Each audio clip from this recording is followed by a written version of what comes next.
Thank you so much for joining us, Opal. It's an honor to talk to you, and obviously there's a lot more than we could cover in 15 minutes, but let's cover as much as we can. And let's start by talking about what is Black Lives Matter. It's something that any informed person is aware of. It's become fairly omnipresent since certainly Ferguson, and there have been Black Lives Matter protests in every major American city. But I think a lot of people are confused or uncertain about what it is. Is it an actual organization? Is it an organizing strategy? Is it just a kind of an advocacy concept? Is it a social media phenomenon or just a meme, a rallying call? What is it? Yeah, thanks so much for this conversation. It is actually all of those things which you mentioned. And I think that's what's been so beautiful about it, right? So hashtag Black Lives Matter began about 2 years ago in the wake of, one, the murder of Trayvon Martin, which we all knew about his life and what he experienced, and the subsequent acquittal of George Zimmerman, his murderer. But it also began as a political project. We created hashtag Black Lives Matter. We've created a platform, so online we used our social media presence in order to forward a conversation about what is taking place in Black communities, not just because of police violence, right, and brutality that our communities were facing, but around a number of other social issues and the disparate impact that race and the outcomes of our race, so being Black people, what we were experiencing in every realm of our life. So this was actually a racial justice project for Black people, knowing that if we were to create a project and a platform and a new way of thinking about what was taking place in our communities, that we would have an opportunity to reframe the conversation and hopefully create a world where Black lives would actually matter. And so it was a number of things. It was the hashtag, it was a platform, and now what we're seeing is that it's actually a network. We have a network of about 30 chapters all across the country, and a couple in different other countries, right? So in Ghana, in Canada. So it is a real organization. Is there a hierarchy? Is there a structure? Is there and there's no funding for this. I mean, this is all sort of grassroots, spontaneous organization. Right, so it's a grassroots effort. So we are still raising funds. It is a decentralized network, so people are acting on their own at the local level. They're making their own campaigns. They're figuring out the strategies that really work for them. They're engaging with elected officials. They're engaging with community members. They're having their own community town halls and healing circles and a range of different activities that make sense for their local context. However, we're also, we're savvy, we're strategic, and we're coordinating ourselves at the national level. And so there's not only Black Lives Matter that is its own organization and its own network, but there's a constellation of social justice organizations across the country. So we're a movement, we're truly a movement of various groups, various community organizations, and so on. Interesting.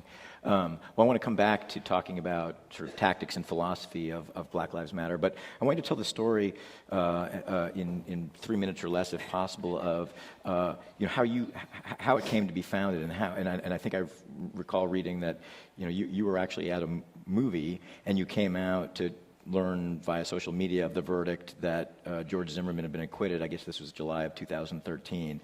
How did that then lead to what has now become this national movement? Yeah, thanks for that question. So back in 2013, I actually, along with many others, I'm sure, were watching very closely the trial of George Zimmerman, right? And many of us were really concerned that a young boy like Trayvon Martin, who many of us have identified with, right? So we have sons, brothers, cousins, who we really recognize that this could have been one of our own, right? And so we were watching and waiting, and I know myself, I had just walked out of watching Fruitvale Station, the film about the life of Oscar Grant, who was killed by Oakland Police Department. Wow. By Johannes Marsley. And watching that film, walking out of this movie theater, this is in New York, I was with one of my closest girlfriends who's also a community organizer, And I just remember standing on the street corner and getting a slew of text messages and tweets and just folks who were frantic. They were letting us know, hey, did you hear? If you didn't hear now, you should know. George Zimmerman was acquitted of this murder. And what are we going to do about this? And so folks were beginning to strategize, and rallies were being planned and so on. But I remember in that moment just sitting and really with the fact that everybody knew what took place. And despite all the knowledge, despite the testimonies, despite all of that, Trayvon Martin was put on trial for his own death, his murder. His family had to be put through all of this. The entire society, right, U.S. society, if people were watching this, we all went through a sort of collective trauma witnessing that, right? And so I was struck with the fact that my youngest brother, who was 14 at the time, could have been Trayvon. And this young boy that I love so dearly, that I would do anything for, could have his own life under threat.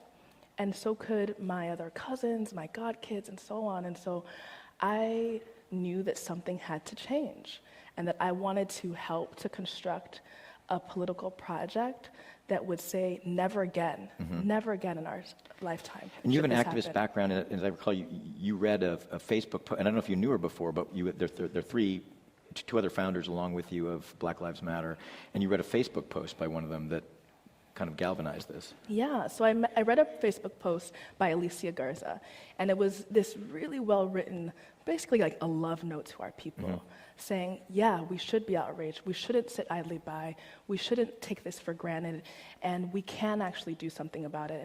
And then at the end of her post, she said something like, our lives matter, Black Lives Matter. And our dear sister Patrice put a hashtag on it and kind of started posting it on different people's social media walls. And you know what? That went a little bit viral, but actually I called them, I saw it, and said, we need to actually create our own social media platform. So I created a Facebook page for us, I created a Tumblr and Twitter, and said, beyond just our walls, we need this to actually be very public. We need to have other people interact with this message and also share the work that they're doing to ensure that Black Lives Matter, and really understand what does this mean to them, and how can we, as a collective, people of conscience from all walks of life, make sure that we are coordinated and uplifting a message that will ensure that all of our Black lives would matter. Well, so that is a nice segue to questions about kind of tactics and philosophy and goals. And I guess the sort of overarching, and there are a lot of sub-elements to this, but it's, is Black Lives Matter, do you see yourselves as a revolutionary movement that is working outside the system, or an evolutionary movement that is trying to work within the existing political structures? And let me just cite a few particular examples that have been pretty controversial. At the Netroots Nation conference in July, one of your co-founders, Patrice, led a protest when Bernie Sanders was trying to speak, and she said, "Burn everything down," and interrupted his speech and Martin O'Malley's. And then the following month, again, Bernie Sanders, who is to the pretty far to the progressive side of the Democratic Party, was also disrupted in Seattle, and he had to they ended up disrupting his. And then one current one I was just reading, so the Minneapolis Star-Tribune is reporting that this Sunday, I think there's a marathon in Minneapolis this weekend, and Black Lives Matter's organizers there are saying we're going to disrupt the marathon, and there was pushback against that, and the St. Paul, this may be, and as you say, it's a decentralized group, you may have nothing to do with this guy, but when marathoners said, we just are trying to run this race, and we're sympathetic to your goals, but please let us run the race. And the St. Paul's spokesman said, the Negro's great stumbling block to freedom is the white moderate who's more devoted to order than justice, who constantly say, I agree with you in the goal you seek, but I can't agree with your methods of direct action, which I think crystallizes this debate about, do you work within the system or without it? Where is Black Lives Matter on that? And do you condone or endorse the sort of disrupting of Bernie Sanders, Hillary Clinton, in another instance? Yeah. So I think where we are at is that we are open to a myriad of strategies and a myriad of tactics. We know that there are some people who will be inspired to work within the system as it is. And we're not going to condemn them or, denigrate all those actions. We think that everybody, no matter where you are, no matter what your socioeconomic status is, whatever your job is, you have a duty in this moment in history to take action and stand on the side of people who have been oppressed for generations. And so we think that's very crystal clear. And whatever means you need to take, we believe that folks should do that. And do you think that those means can be yoked to what would be the more natural in the existing party system, the Democratic Party, or is it that's not sufficient, the existing party structures and the existing mainstream politics is insufficient to address what you see, the sort of deep structural racist inequalities? I think the two-party system isn't working for us, and it hasn't worked for us for generations. Let's be very, very honest about that. I think what we're seeing right now is a crisis of our democracy, and the reality is that these types of actions that we're seeing, so the disruptions, the really courageous acts of nonviolent civil disobedience that are, just taking this country by storm, really is an effort to call attention to the very real crisis that's happening in our communities. Our communities are reeling from poverty, from unemployment, from discrimination of all sorts and different interactions that they're having from the law enforcement to our education system and so on. And so these actions are actually in order to make very visible what's taking place and also to put forth what I would say like a moral dilemma. Let's demonstrate and illustrate the ways in which our communities are being undermined time and time again, and make sure that the broader public and those in power choose to stand with us. And so that's what these actions are all about. And I think what's brilliant and beautiful about the types of courageous actions people are taking, be it around the elections and so on, is that we're really redefining the political process. In my opinion, this is civic engagement. This is our democratic duty to dissent. If things aren't working for us, it is our duty to rise up. And that's what we saw in Ferguson. Yep. People were willing to put some skin in the game and say, hey, Mike Brown was murdered here. Our lives aren't mattering. We want to make sure that people know about this. There's a crisis here. And so I think they were involved, and very much so they're right. And I'm just so inspired by the people who are taking action all across the country. And I guess two final questions. One is, and this may be a completely predictable response, but you've got among conservatives, Rush Limbaugh and Bill O'Reilly, and pretty much everyone down the line at Fox saying, actually, Black Lives Matter is a hate group. They are demonizing police, and you've got the Police Benevolent Association in New York sort of appropriating your language and saying Blue Lives Matter. Is there a danger that is this just sort of standard politics, the reactionary wing of the right reacting to the radical wing of the left, or is there a danger that this becomes a kind of escalating conflict? Right.